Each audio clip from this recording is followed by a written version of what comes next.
Siamo al nuraghe Ponte di Dualchi, è il nuraghe con l'architrave più grande, giusto? Più pesante? 17 tonnellate di architrave. È perfetto. Guarda che bello.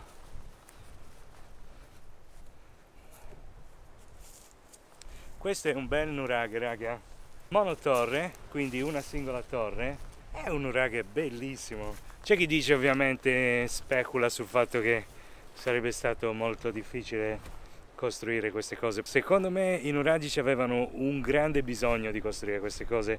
La necessità li ha portati a costruire queste cose e la necessità era quella di controllarsi intorno, perché secondo me non era facile vivere in questa terra in quell'epoca, che avevano bisogno di uno strumento di questo tipo per controllarsi, per guardarsi attorno, per comunicare anche.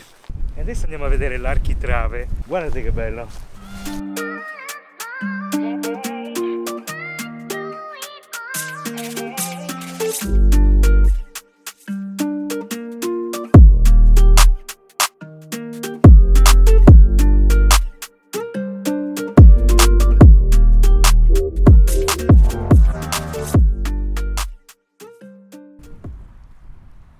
Ormai la giornata è finita, sono quasi le 6.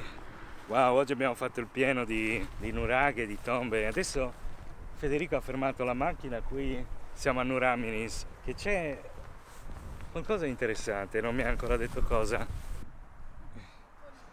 Questa era una piccola tomba, purtroppo l'hanno coperta e non si può vedere. Tristezza.